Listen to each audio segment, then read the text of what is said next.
Assalamualaikum warahmatullahi wabarakatuh.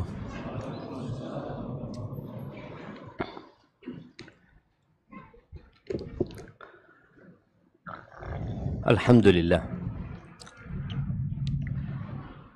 alladzi jama'ana 'ala al-huda wat-tuqa. Segala puji bagi Allah Jalla Jalaluh yang mengumpulkan kita di atas petunjuk dan ketakwaan. Kita tahu jamaah, manusia adalah makhluk sosial yang dia sulit untuk hidup sendirian. Dia membutuhkan komunitas.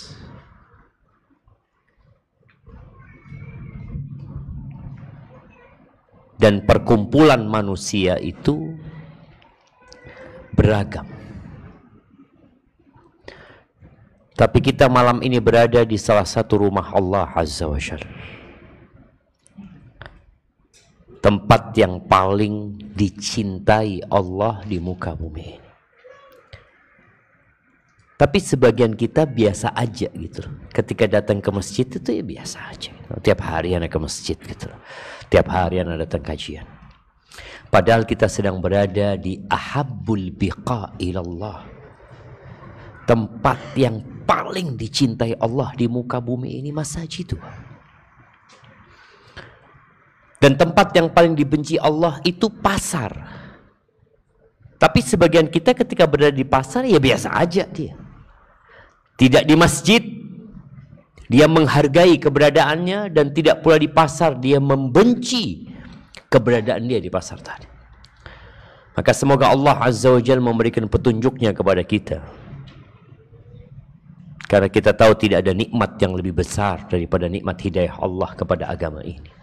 Allahumma salli wa sallim ala abdika wa rasulika sayyidina wa maulana Muhammadin wa ala alihi wa ashabihi ajma'in. Ya Allah, semoga salawat dan salam, berkah dan nikmat senantiasa Engkau curahkan untuk hamba kekasih-Mu, untuk baginda Nabi kita Muhammad alaihi salatu wassalam, untuk keluarga beliau, untuk istri-istri beliau, untuk putra-putri beliau, dan untuk seluruh sahabat Nabi. Semoga Allah meridhai kita bersama mereka. Amma ba'd, malam ini tanggal berapa? Tanggal berapa? 23. Iya, malam 23, malam 22.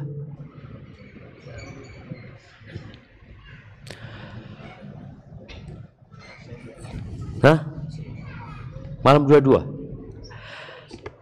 Baik, ahibati fillah.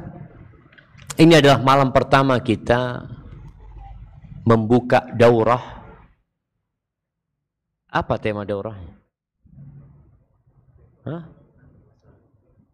Daurah keluarga muslim. Kenapa tema ini diangkat?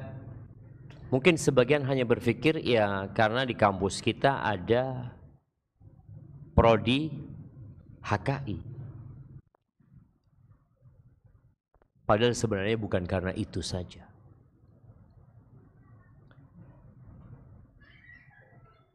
Kita melihat ada usaha yang secara masif yang dilakukan untuk menghancurkan umat manusia. Bukan hanya umat Islam. Lewat mana? Lewat keluarga. Makanya seorang orientalis ya. Apa bahasa Arabnya orientalis? Al-mustasyriq. Orang yang belajar ketimuran. Karena Asia ini mungkin dilihat dari Eropa sana berada di timur. Mereka menganggap kita orang-orang timur yang mereka kaji tentang bagaimana menghancurkan sebuah peradaban. Setelah melakukan penelitian yang cukup panjang, orientalis ini menyimpulkan ada 3 perkara yang harus dihancurkan. Yang pertama, hancurkan keluarga. Yang kedua, hancurkan pendidikan. Yang ketiga, hancurkan keteladanan.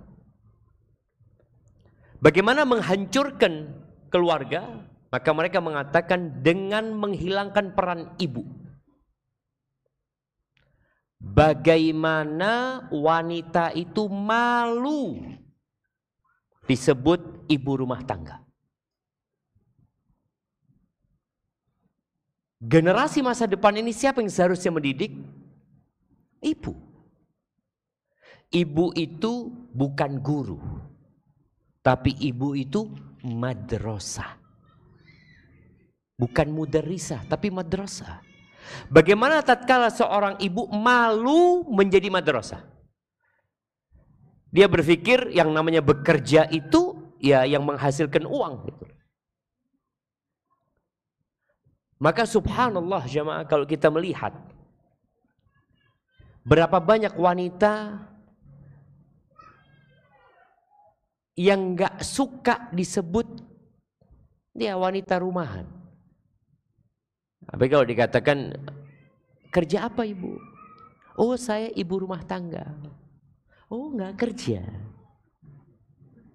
Gak kerja siapa? Lebih enak mana sekarang seorang wanita jadi satpam, jadi sekretaris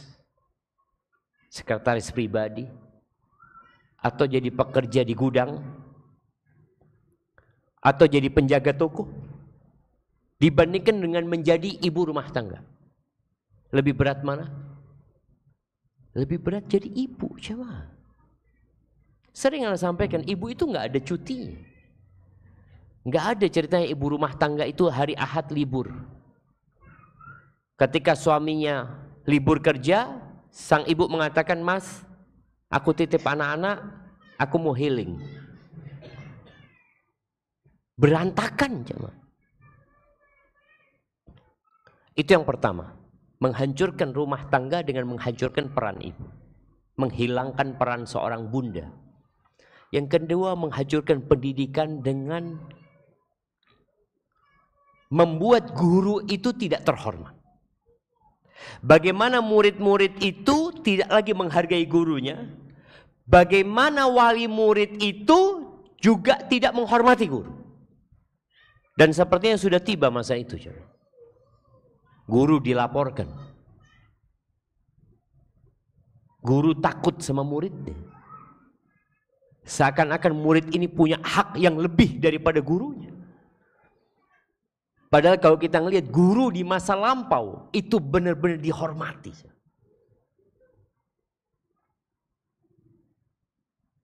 Bagaimana anak khalifah yang diajari oleh guru, anaknya khalifah, anda lupa, Harun ar-Rasyid atau selain dia, yang gurunya Al-Kisai atau yang lainnya, anda lupa. Tapi yang jelas khalifah ini melihat anaknya itu menyiramkan, menuangkan air buat gurunya. Gurunya wudhu, cuci kaki. Khalifah kelihatan atau mendapatkan informasi dari mata-matanya yang memang mengawasin bagaimana guru ini terhadap anaknya. Ketika tahu sang anak ini nuangkan air buat gurunya, dipanggil gurunya ini sama khalifah. Kata khalifah, aku menyuruhmu untuk mendidik anakku. Kenapa kau nggak suruh anakku itu untuk menuang dengan satu tangannya dan satu tangannya mencuci kakimu? Bayangin, anaknya khalifah. Khalifah tahu ketika anaknya tidak menghargai guru, selesai sudah. Sedangkan ilmu ini adalah jalan kejayaan. pintu kesuksesan. Kalau gurunya nggak dihargai, nggak dihormati, mau dibawa kemana bangsa itu? Dan kita merasakan bagaimana guru itu tidak lagi dihargai seperti dahulu. Yang ketiga, menghancurkan keteladanan dengan mencela para ulama, para ustadz, para tokoh agama, dan dimunculkan penggantinya, teladan-teladan yang mengajak manusia ke neraka. Antum kalau ngelihat siapa yang paling banyak followernya di muka bumi ini, antum akan tahu siapa yang paling banyak followernya di Indonesia. Apakah ulama? Apakah tokoh agama? Enggak. Mereka yang tidak membangun bangsa dengan konten-kontennya. Mereka yang tidak memajukan bangsa dengan tulisan-tulisan yang mereka buat. Nggak ada, cuma bersenang-senang saja. Maka tatkala kita berbicara keluarga, daurah tentang keluarga, bagaimana kita memahamkan anak bangsa akan pentingnya keluarga. Yang dari keluarga ini akan berangkat ke madrasah, ke sekolahan. Di situ guru, kita lihat semua menitipkan anaknya ke sekolahan, hampir semuanya. Dan manusia punya kecondongan kepada teladan. Ketika dia melihat seseorang ini banyak followernya, dia merasa ya Allah ini orang baik nih, ini orang hebat, ini orang sukses, ini orang. Padahal kita tahu Nabi Nuh alaihissalam berdakwah selama 950 tahun. Wa ma amana ma'ahu illa qalil. Tidak beriman kepada beliau kecuali sedikit. Ada yang mengatakan, Ibnu Abbas mengatakan 80 orang. Pengikutnya Nabi Nuh 950 tahun itu 80 orang. Dan berapa jumlah manusia yang Allah tenggelamkan? Artinya selain yang naik perahu, habis manusia itu. Habis umat manusia itu. Maka semoga kita sadar tugas antum sebagai para penuntut ilmu untuk menebarkan dan menyebarkan ilmu ini kepada umat manusia. Taib ahibati fillah. Ada satu hal lagi yang sekarang sedang digadang untuk menghancurkan keluarga.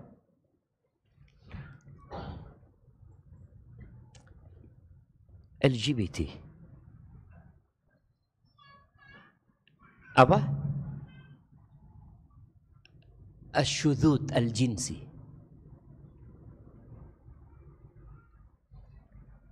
Mereka yang menyimpang dari tujuan manusia diciptakan.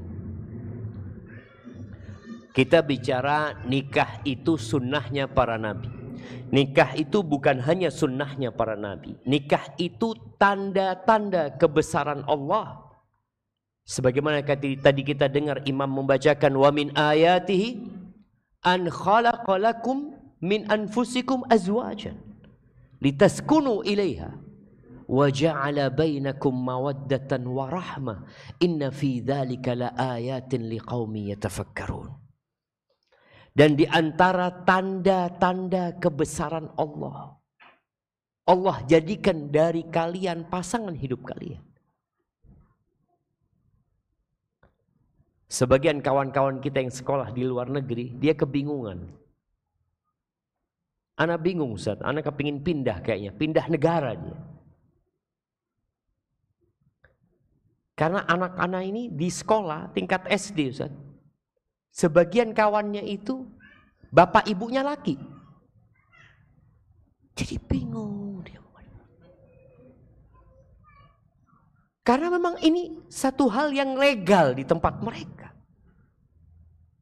Dan bagaimana sekolah-sekolah mensosialisasi hal itu yang wajar kata dia. Padahal nggak akan ada sakinah kecuali dengan istri yang istri itu perempuan. Wa ja'ala bainakum mawaddatan wa rahmah. Dan Allah yang menjadikan di antara kalian cinta dan kasih sayang. Inna fi dzalika la ayat liqaumi yatafakkarun. Di situ ada tanda-tanda buat orang-orang yang mau berfikir. Yang jadi masalah, Allah mengatakan walaqad arsalna rusulan min qablik. Kami benar-benar telah mengutus rasul-rasul sebelum engkau. Wa ja'alna lahum azwajan wa dzurriyyah. Dan rasul-rasul itu kami jadikan buat mereka istri-istri dan anak keturunan. Karena ada orang yang beranggapan, rasul kok nikah, rasul kok kawin, rasul kok banyak istrinya, rasul kok punya anak. Mereka menuntut rasul itu malaikat. Bukan. Iya, orang-orang musyrikin menuntut, kenapa kok rasulnya manusia? Allah katakan sejak dulu sebelum engkau, semua rasul itu manusia. Rasul itu menikah, punya anak. Dan itu hal yang wajar. Dan ini merupakan kesempurnaan agama ini. Jadi seorang yang menikah itu sejatinya lebih sempurna daripada yang tidak menikah. Kecuali dia mau menikah tapi nggak sempat menikah. Di antara para rasul yang tidak menikah itu dua cuma. Siapa? Nah, Nabi Yahya dan Nabi Isa alaihissalam. Nabi Yahya dan Nabi Isa. Allah menyebut Nabi Yahya hasura, menjaga dirinya dia untuk tidak menikah karena ada tugas yang Allah berikan kepadanya. Nabi Isa juga tidak menikah sampai Allah angkat beliau. Dan bukan berarti mereka tidak punya syahwat. Mereka orang-orang yang berjuang melawan syahwatnya. Di dalam agama kita nggak boleh lagi yang namanya tabattul. Para sahabat Nabi pernah dalam satu peperangan,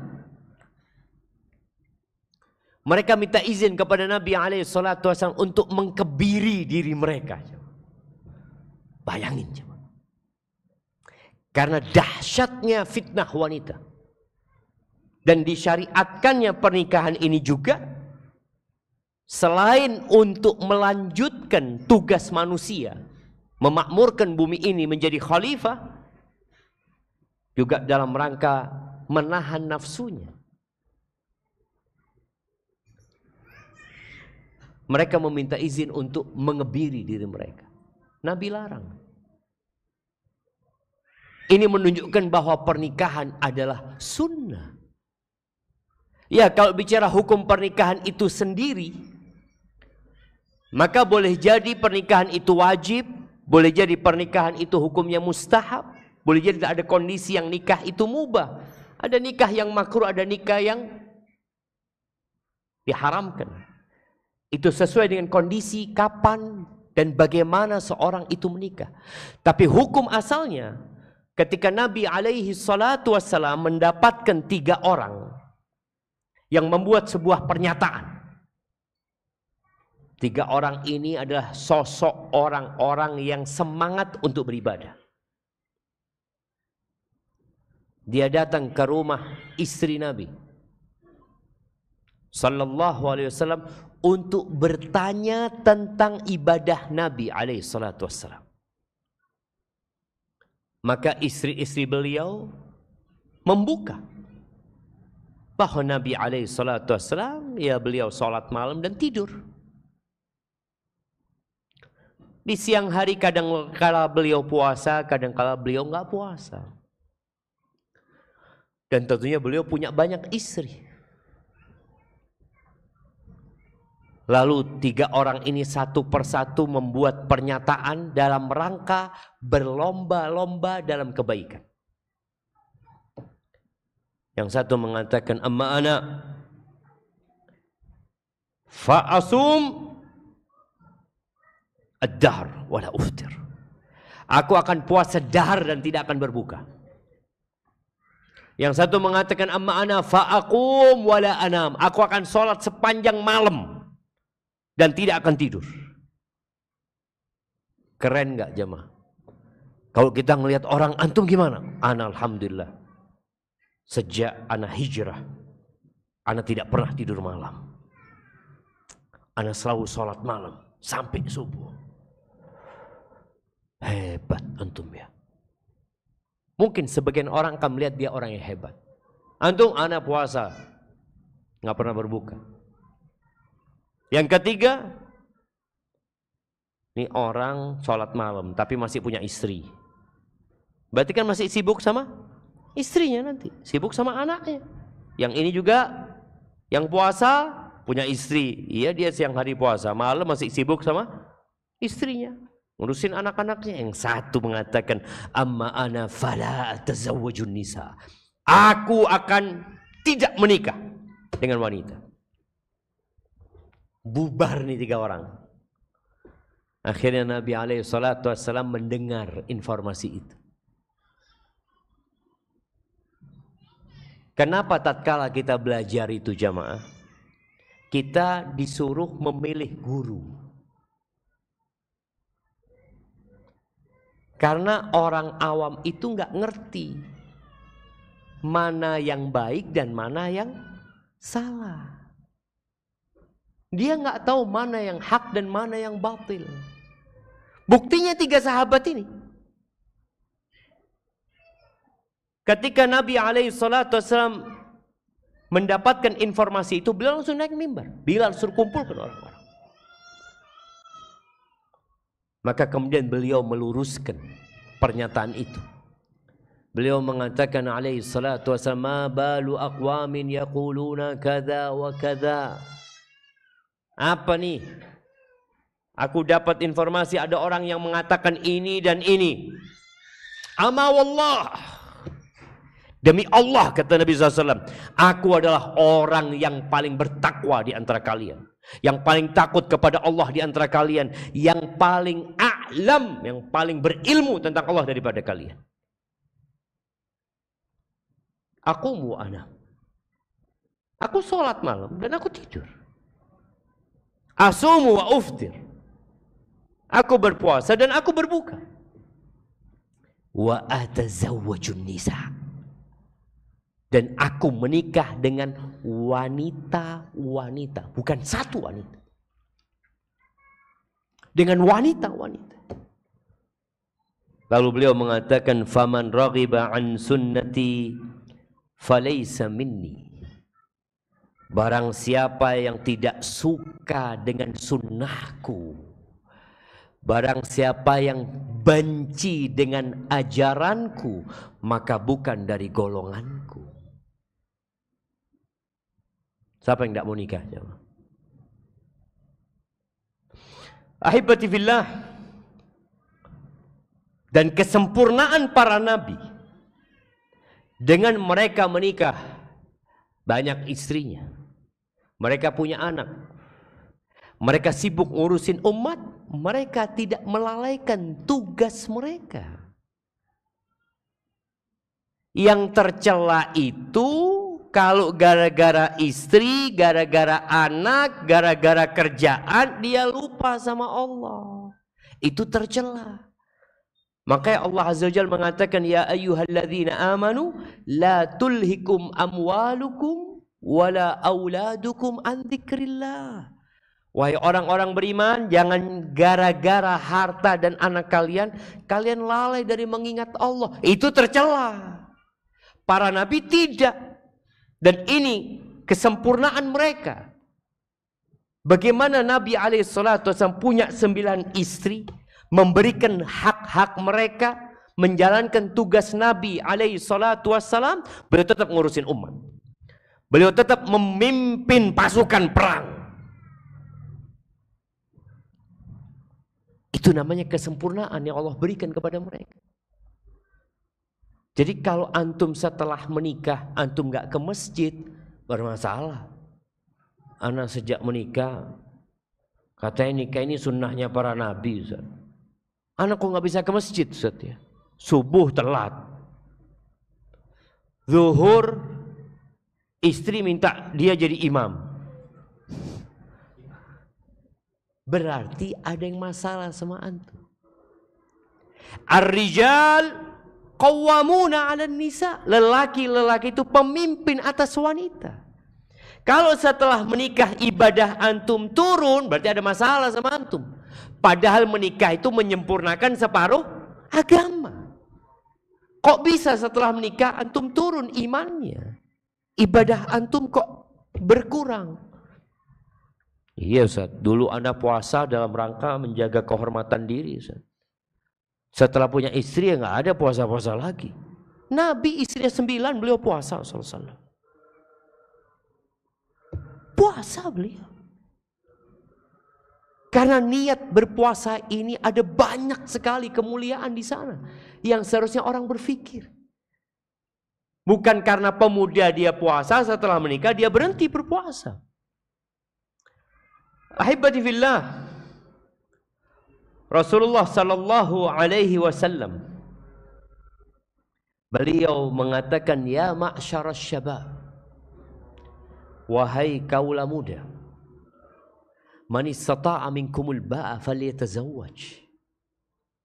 Barang siapa di antara kalian memiliki kemampuan untuk menikah, menikah. Menikah. Yang punya kemampuan suruh menikah, bukan suruh kuliah. Yang punya kemampuan kuliah, nikah. Kenapa disuruh menikah? Sunnahnya para nabi. Tanda-tanda kebesaran Allah. Fa innahu aghaddu lil basar. Menikah itu akan lebih dapat menjaga pandangan mata. Wa ahsan lil farj, dan lebih menjaga kemaluan. Faman lam yastati' fa alaihi bisiyam. Yang enggak mampu puasa. Tetap ada solinya. Fa innahu lahu wija. Puasa itu bisa untuk jadi tameng yang menyelamatkan kita dari nafsu kita. Nabi Musa alaihissalam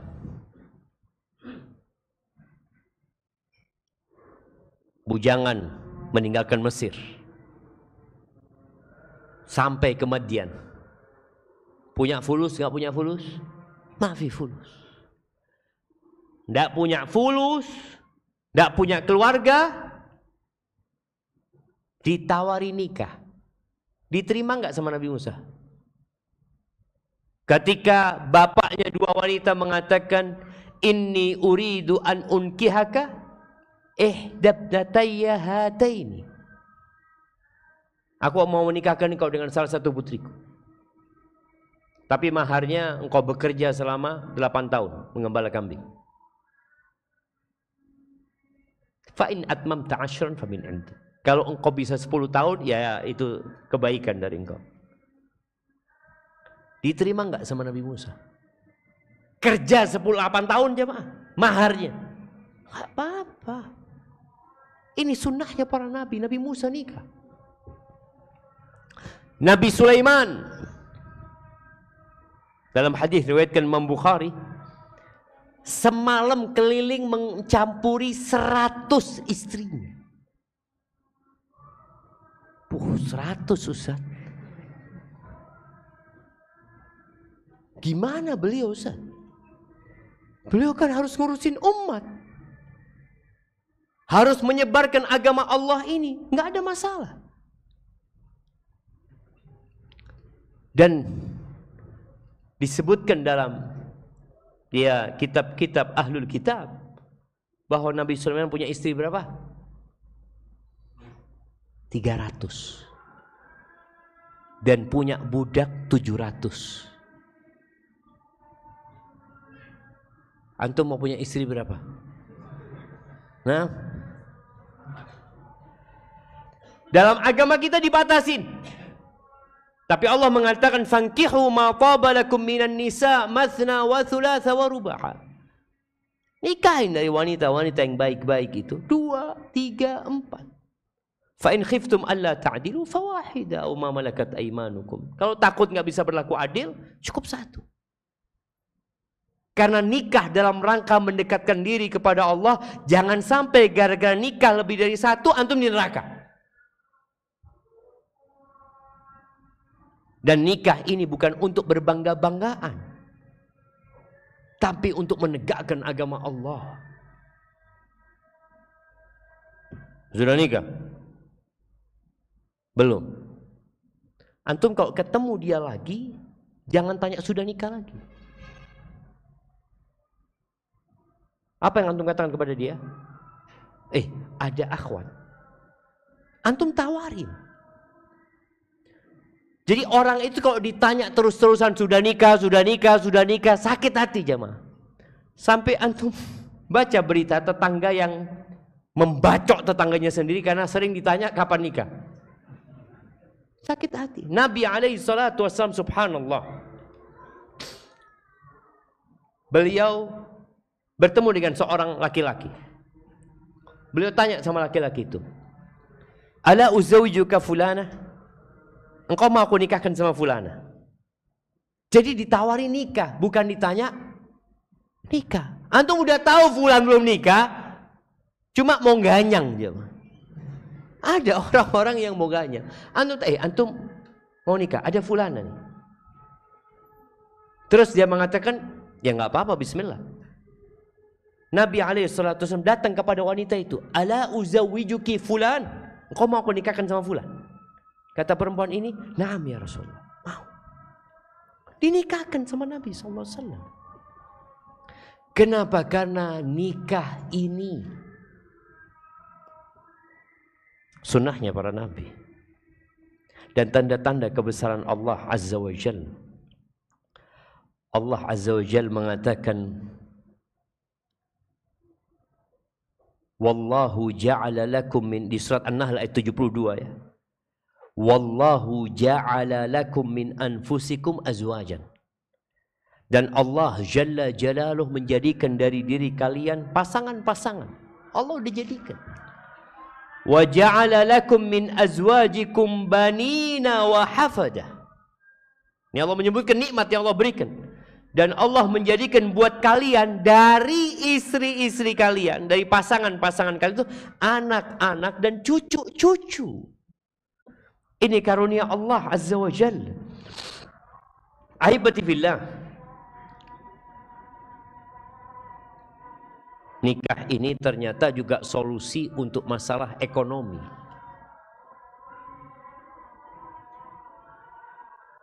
Nabi SAW miskin. Setelah nikah sama Khadijah, alhamdulillah, Allah mudahkan urusannya. Dan wanita itu dinikahin karena 4 hal. Gimana kalau antum dapat perempuan yang punya 4 kriteria ini? Itu ada di Khadijah radhiyallahu anha. Kaya, cantik, bangsawan, agamanya baik. Kira-kira masih ada perempuan yang mencakup 4 kriteria ini? Kabarin ana kalau antum ketemu. Ya, memang berat. Berat. Kadangkala Masya Allah cantik, berilmu, tapi bukan bangsawan. Ya, orang biasa. Ada Masya Allah berilmu, kemudian cantik tapi nggak kaya. Ada. Tapi Nabi SAW mengatakan, ketika engkau ingin berbahagia, carilah yang agamanya baik. Ahibati billah. Apa sih manfaat dan hikmah dari pernikahan itu sehingga para nabi melakukannya dan Allah mensyariatkannya buat kita sampai hari kiamat. Para ulama menyebutkan kalau bicara hikmah ya, hikmah yang pertama menjaga kehormatan diri.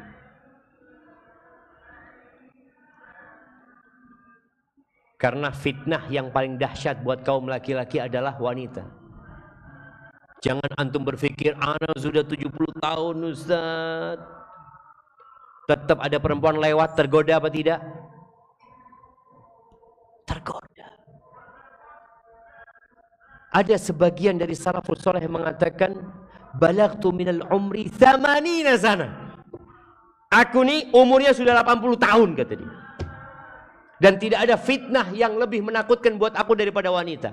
Padahal barangku sudah nggak bangun. Dia sebut, udah, dia sudah tua dan nggak pernah bangun lagi barangnya. Tapi tetap fitnah wanita itu menggoda. Makanya bagaimana sebagian salafus saleh Abdullah bin Mas'ud mengatakan, kalau tersisa dari umurku 10 hari, dalam beberapa riwayat dikatakan 1 hari. Umurku ini tinggal 1 hari dan aku tidak punya istri, aku nikah. Kenapa? Karena Nabi nyuruh nikah. Nikah kata Nabi SAW. Yang kedua, memperbanyak umat ini. Rasul SAW itu nikah, berharap punya anak. Gak punya anak Aisyah. Sama Saudah gak punya anak. Zainab gak punya anak. Ummu Habibah gak punya anak. Ummu Salamah punya anak. Ketika nikah sama Nabi SAW juga gak punya anak. Juwairiyah gak punya anak. Hafsah gak punya anak. Sofia gak punya anak. Gak punya anak. Sampai ketika beliau dikasih budak yang namanya Maria, punya anak. Punya anak dikasih nama Ibrahim. Bagaimana Nabi SAW ketika punya anak Ibrahim ini mengabarkan seluruh penduduk Madinah bahwa beliau punya anak. Dikasih anak laki lagi namanya Ibrahim. Tapi Allah cabut nyawanya. Oleh karena itu, hikmah dari pernikahan ini adalah memperbanyak anak. Ada sebagian orang, Ustaz, saya mau nikah tapi nggak kepingin punya anak, Ustaz. Kenapa? Bukankah anak itu yang akan menjadi penerus antum? Bukankah anak itu yang akan mendoakan antum? Sebagian berpikir menikah hanya untuk bersenang-senang saja. Tidak. Ada hikmah besar di balik pernikahan. Oleh karena itu ketika seorang sahabat mau menikahi wanita yang mandul, Nabi mengatakan, "La. Ya Rasulullah, inni asabtum ra'atan dzata mansibin wa jamal." Sahabat ini mengatakan, "Ya Rasulullah, aku ini nemu jemaah. Aku mendapati seorang wanita zat mansib wa jamal. Ini orang mulia, terhormat, cantik. Masalahnya satu, ghaira annaha la talid. Dia nggak bisa punya anak." Kata Nabi SAW, "La." Yang rupanya sahabat ini sudah jatuh hati sama perempuan itu. Maka dia datang lagi kepada Nabi SAW dengan harapan Nabi memberikan izin. Dia ngomong, "Ya Rasulullah, aku dapat nih perempuan cantik, terhormat, tapi nggak bisa punya anak." Enggak. Sampai ketiga kali Nabi SAW mengatakan, "La tazawwajul waludal wadud." Nikahilah wanita yang penyayang dan subur, banyak anaknya. Fa inni mukatsir bikumul umam yaumal qiyamah. Aku ini kepingin umatku banyak gitu. Bagaimana antum menyumbangkan kepada Nabi SAW umatnya? Berapa antum sumbangkan? Bapak sudah berapa nyumbangkan anaknya? 3. Masya Allah, Alhamdulillah 3. Ada yang 12. Ada yang 17. Tidak kepingin 17. Baik, nasma'ul adzan. Fadhal.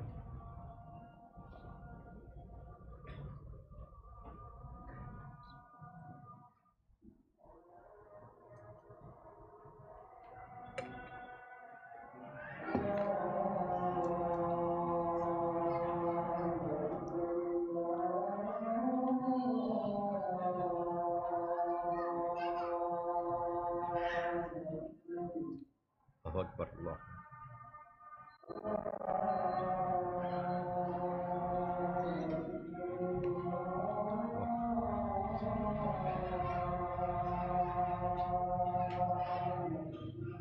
Allah.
La ilaha illallah.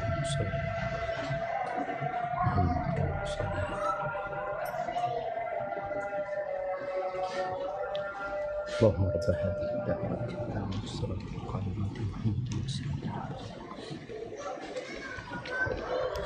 Allahumma salli wa sallim ala nabiyyina Muhammad. Ya. Jadi kenapa nikah itu menjadi sunnahnya para nabi? Menjadi tanda-tanda kebesaran Allah. Yang pertama untuk menjaga kehormatan diri, karena kita diuji dengan fitnatun nisa. Yang kedua memperbanyak umat Nabi alaihi salatu wassalam. Yang ketiga membangun rumah tangga yang merupakan pondasi awal sebuah bangsa.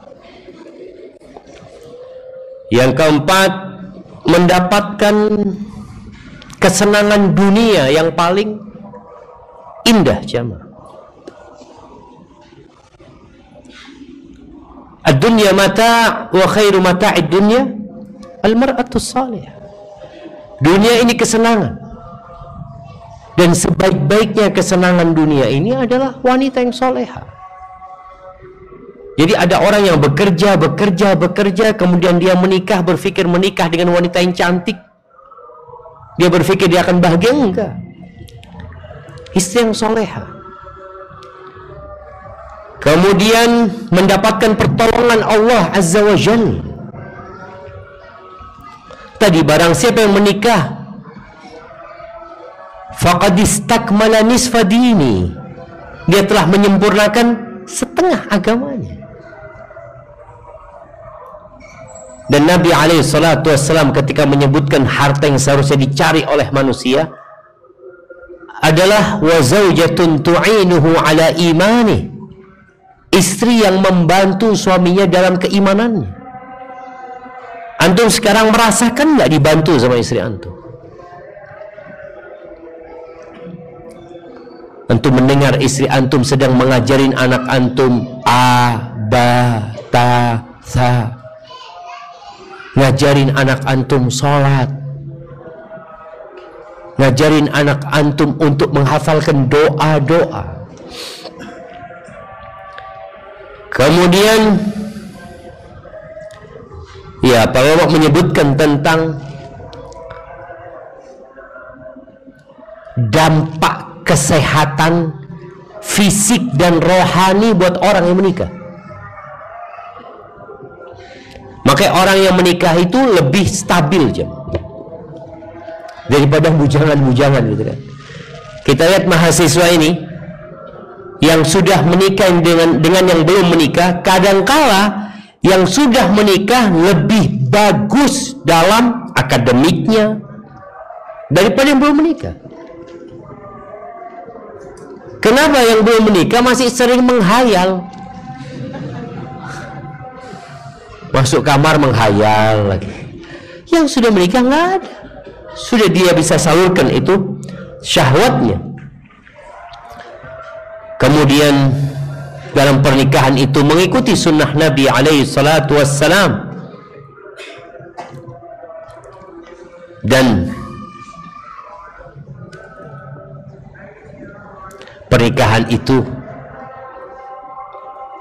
melatih manusia untuk lebih bertanggung jawab. Makanya mereka yang dapat mendidik istrinya, yang dapat mengarahkan istrinya, insya Allah akan mudah mengarahkan umat. Walaupun ada perempuan-perempuan yang nggak bisa diarahkan, seperti istrinya Nabi Lut, dan sebelumnya istrinya Nabi Nuh. Tapi Nabi Nuh tetap berharap anak-anak jadi benar.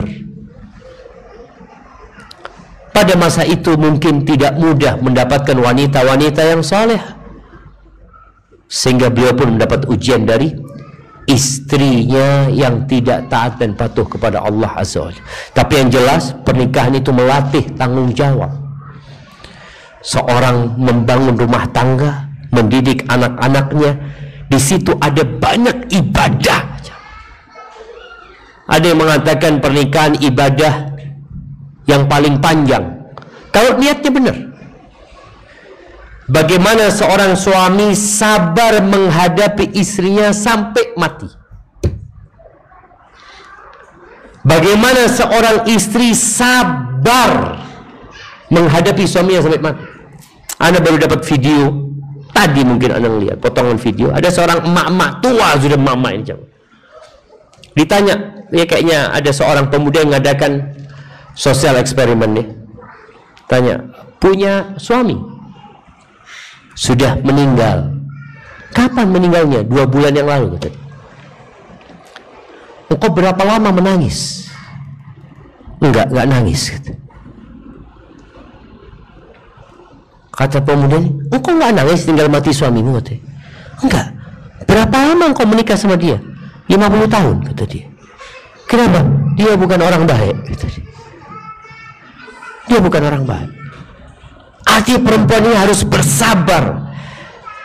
dan detik-detik dia mendampingi suaminya, yang terkadang wanita ini menyelamatkan rumah tangga gara-gara dia berharap anak-anaknya jadi anak-anak yang benar.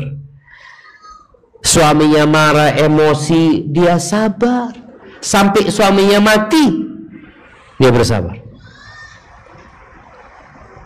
Dan itu ibadah kepada Allah Azza wa Jalla. Allah mengatakan waja'alna ba'dakum li ba'din fitnah atasbirun. Kata Allah, kami jadikan sebagian kalian ujian untuk sebagian lainnya. Sabar enggak kalian? Barakallahu fiik. Itu mungkin dapat kita kaji pada kesempatan kali ini. Ini sebagai pembuka ya kajian kita, yang insya Allah besok itu ada kajian bersama Dr. Rizky Gumilar, akan membahas tentang nikah mendatangkan ketenangan hidup. Jadi kalau antum lihat orang-orang yang nggak tenang itu kadangkala karena gagal dalam pernikahan atau karena mereka menunda-nunda pernikahan. Kemudian di hari Rebo ada Ustadz Yusdi Haq LCMH. Beliau akan membahas tentang ketika istri dicerai suami. Karena di dalam Islam perceraian itu solusi, bukan satu perkara yang dianjurkan, tapi salah satu jalan keluar dari masalah yang ada. Berbeda dengan agama-agama yang lain, di mana di beberapa agama itu nggak boleh bercerai.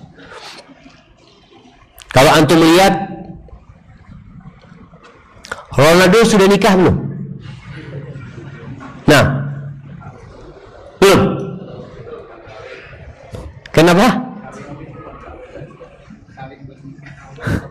Kawin tapi tidak nikah gitu. Iya, artinya ada orang yang nggak berani nikah. Karena dalam agama mereka kalau nikah nggak bisa cerai dia. Boleh jadi nggak cocok dia dengan istri. Di beberapa negara pernah, setelah bertahun-tahun negara itu melarang perceraian, lalu ya DPR mereka bermusyawarah untuk mencabut undang-undang tersebut. Hari itu diumumkan perceraian boleh. Yang daftar cerai satu hari 17.000 orang.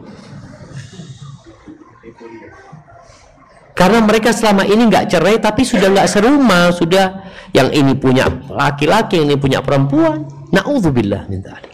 Islam memberikan solusi. Maka bagaimana ketika seorang wanita diceraikan? Itu akan dibahas insya Allah di hari Rebo. Kemudian di hari Kamis, insya Allah Ustadz Yasir LCMH, beliau akan membahas tentang wanita-wanita yang haram dinikahi.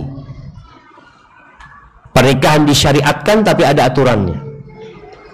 Ada wanita-wanita yang tidak boleh dinikahin. Kemudian di hari Jumat Ustadz Denny Irawan LCMA akan membahas tentang pernikahan yang dilarang. Kalau tadi perempuan-perempuan yang dilarang, ada pernikahan yang nggak boleh gitu. Dengan cara seperti itu nggak boleh untuk menikah. Kemudian di hari Sabtu insya Allah akan diisi oleh Dr. Anas Burhanuddin. Beliau akan membahas ketika mahar wajib ditunaikan. Beliau akan membahas tentang mahar itu, jumlahnya berapa, besarannya, bolehkah nikah dengan ya mahar kuliah di STDI gitu ya, dengan mahar saya kuliah di STDI, seperti itu. Antum tanya nanti, boleh nggak gitu? Antum kan mau menuntut ilmu, insya Allah istri dapat manfaat dari ilmu yang antum pelajari nantinya. Atau dengan mahar sebungkus cilok paling enak sak Jember, boleh nggak jemaah? Ya nanti antum lihat, makanya nggak usah ruwet jemaah, tapi antum harus belajar. Kemudian di hari Ahad insya Allah ada Ustadz Arif Husnul Khuluq SHMH, beliau akan membahas tentang bagaimana menggauli istri dengan cara yang baik. Lalu di hari Seninnya ada Ustadz Khairul Ahsan, beliau akan membahas tentang hak istri yang wajib dipenuhi suami. Ini materi bukan hanya untuk yang belum menikah, tapi juga untuk yang sudah menikah siapa? Karena banyak dulu menikah nggak tahu haknya istri, dan sampai punya anak juga nggak pernah belajar apa haknya istri. Maka itu akan dibahas oleh Ustaz Khalil Ahsan di hari Senin insyaallah. Kemudian di hari Selasa ada Ustaz Dr. Muhson LC-MHI, beliau akan membahas hak suami yang wajib dipenuhi istri. Jadi di hari Senin istri bawa suaminya, di hari Selasa suami bawa istrinya. Kemarin aku sudah dengar kan, kau sekarang dengarkan apa hak-hakku gitu loh. Iya, jadi suami istri harus saling melengkapi gitu. Kemudian hari Rebunya ada Ustadz Ahmad Husaini BAMH, beliau akan membahas tentang ketika suami adalah pemimpinnya. Maka banyak kerusakan dalam rumah tangga gara-gara suami. Kalau ada masalah di rumah tangga, siapa yang akan dimintain pertanggungjawaban? Ya pemimpin lah. Kemudian di hari Kamis insya Allah akan diisi oleh Dr. Muhammad Arifin Badri, Ketua STD Imam Syafi'i. Beliau akan membahas tentang ketika konflik berujung talak atau khulu. Apa yang harus diambil sikap ketika terjadi konflik nanti jemaah. Lalu di hari Jumat insya Allah akan diisi Ustadz Winingson Ashari SH-MPD. Beliau membahas ketika ingin rujuk kembali. Disinilah keindahan Islam. Ada cerai tapi boleh rujuk. Ada cerai tapi ada iddah. Itu akan dibahas oleh Ustadz Sona. Kemudian di hari Sabtu akan diisi oleh Ustadz Muhammad Nurul Fahmi SHMH. Beliau membahas ketika masih dalam masa iddah. Ya, hukum-hukum yang berkaitan dengan masa iddah. Dan kemudian di akhir daurah ini di hari Ahad depan insya Allah akan diisi oleh Dr. Irsan SHMH tentang kewajiban suami memberikan nafkah, berapakah nafkah yang harus diberikan, seperti apa caranya, dan kapan istri nggak boleh menuntut, dan mana yang lebih utama, memberikan nafkah kepada istri atau memberikan nafkah kepada orang tua. Insya Allah itu akan dibahas dalam berapa hari jadi jamaah? Ya 2 pekan ini insya Allah. Dan harapannya antum bisa hadir dan mengajak orang lain untuk hadir. Khususnya tadi yang punya rumah tangga, yang mungkin rumah tangganya berantakan, atau punya kawan-kawan yang mau menikah, bisa diundang agar mereka menikah sesuai dengan syariat Allah Azza wa Jalla. Barakallahu fiik. Semoga bermanfaat buat kita semuanya. Subhanakallahumma wa bihamdika asyhadu an la ilaha illa anta astaghfiruka wa atubu ilaik. Wassalamualaikum warahmatullahi